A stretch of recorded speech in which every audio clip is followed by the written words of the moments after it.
Previously, on Keeping Up with the Kenya Kwanza government. An aircraft carrying a chief of general staff of the army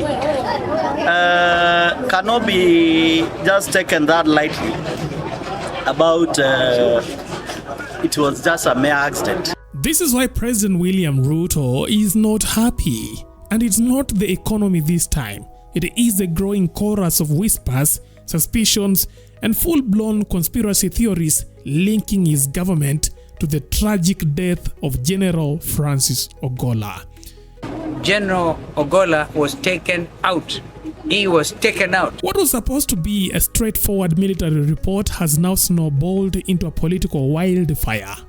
Since the Defense Ministry dropped its official report on the helicopter crash that claimed the life of Kenya's Chief of Defense Forces, Kenyans haven't exactly sat back with a cup of tea and accepted the findings. No, they have been busy dissecting, questioning, and outright torching the report like it was a badly written political manifesto. Bosi, tuna utata na ile ripoti ilitolewa kuhusu ajali ya ndege ya General Ogolla. Na ndio tunasema kama viongozi lazima tuitishe kikao. Tujadiliane hiyo ripoti, tuione. Lakini kwa maoni yangu kitu ile tunaomba ni kukuwe na independent investigation review of that report. Because the report merely puts the blame to the failure of an engine of an aircraft. Social media has been ablaze with theories ranging from plausible to pure conspiracy. And at the epicenter of the storm, claims that General Ogolla's death wasn't an accident, but a cold, calculated elimination. And the finger rather conveniently points to none other than the man at the top, President Ruto. When the Chief of General Staff, Francis Ogolla, when he had an accident, we started saying that this is foul play. This is foul play. Why? Because if you had checked the utterances, you don't need to go far, you just needed to Google. You check the utterances of Aden Duale when they won the elections in 2022. He had said, we are going to come for Francis Ogolla. We are going to go for him. So how does the commander-in-chief feel about being painted as the main orchestrator in this plane crash? Well, the president is not amused. In his recent speech at the cadet commissioning parade at the Kenya Military Academy, President Ruto finally broke his silence. He made it clear that anyone dragging the military into what he called random talk is playing with fire, and he, as the commander-in-chief, won't stand for it.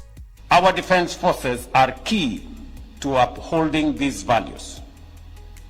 Their presence ensures stability, attracts investment, and inspires both national and global confidence. I therefore want to urge all Kenyans, leaders, politicians, journalists alike, that our military men and women are the anchor for our stability, the insurance for our development, and therefore we must be sensitive and keep off matters military in random talk. My administration and myself as Commander-in-Chief will defend by all means possible our military as they guarantee our stability and our development. Translation: keep your conspiracy theories to yourself, especially when they poke holes in the integrity of Kenya's defense forces. We are not cooking stories. Our memory is just fresh. And I told you, we refuse to unsee glaring evidence. If the evidence has brought itself there, why would I unsee it? Why would I pretend that it doesn't exist?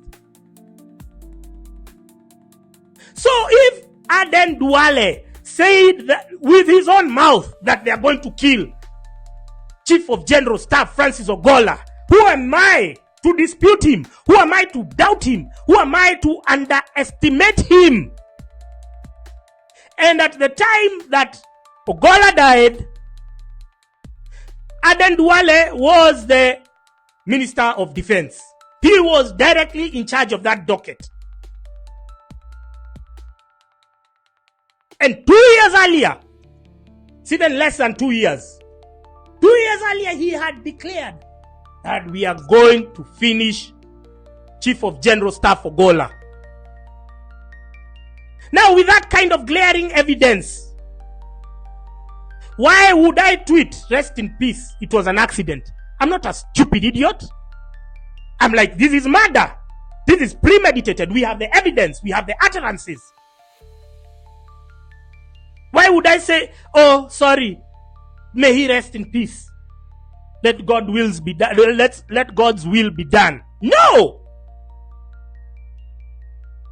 That was an assassination. And the evidence was on the table. But the timing of his warning is suspect. It comes hot on the heels of Kalonzo Musyoka's pointed remarks. The Wiper boss didn't just toss innuendo into the air. He practically shouted it from the political mountaintop. According to Kalonzo, Ogolla was never Ruto's favorite, especially after being accused of plotting to rig the 2022 elections in favor of Raila Odinga. And while Ogolla kept his job post-election, the bad blood never truly dried up, making his death, in Kalonzo's view, a convenient twist of fate or retaliation by the government. The report that has been released following the unfortunate crash of General Ogolla along with his 9 colleagues, what has happened is whitewashing the situation. No Kenyan will believe that story. The only way to believe the story is to have an independent inquiry. General Ogolla was taken out. He was taken out. Nobody will believe that story. And there was a story behind why they may have wanted to take him off.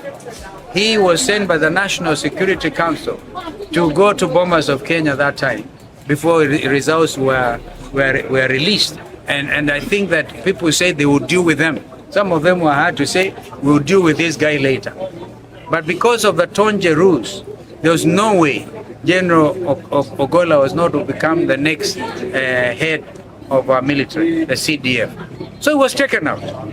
And that for me, and I should be forgiven for holding that view. I don't even seek forgiveness. That is my own view. But in order for Kenyans to know what exactly happened, we need an independent inquiry, possibly led by Parliament. If parliamentarians feel intimidated, an independent kind of inquiry. Because we cannot have a culture where military leaders are taken out, political leaders are taken out. These helicopter crashes must end. This country will remain a democracy. And nobody is going to have to claw back on our democratic gains under our constitution. So our guiding document, Constitution 2010, unfortunately those in authority we know opposed it.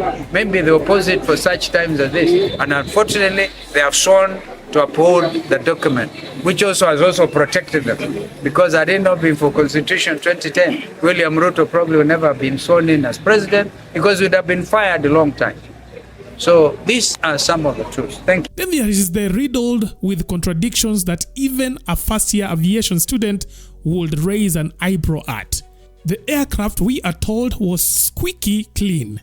Every maintenance box ticked. Every check signed off. Yet, somehow the engine fried itself to a blistering 914 degrees centigrade, soaring past safe thresholds without raising eyebrows. And no one saw it coming, unfortunately. As for the military insists the Huey underwent every inspection known to man. 50 hours, 75 hours, 100 hours, and even the big 150 hours check, just days before the crash, that is. And they said it had 19 hours left before its next service. But somehow the big bird came crashing down just after seconds of takeoff. Don't forget, these are Army aircraft. Don't forget that these aircrafts are well maintained, well serviced, and an aircraft carrying a general, chief of general staff of the army cannot be just taken that lightly about it was just a mere accident. We want to say, as members of parliament, we'll insist on a review of the report of that report so that Kenyans can know the truth. How did that happen? So we want to tell the government the times of blackmailing Kenyans with the reports which don't arise are gone.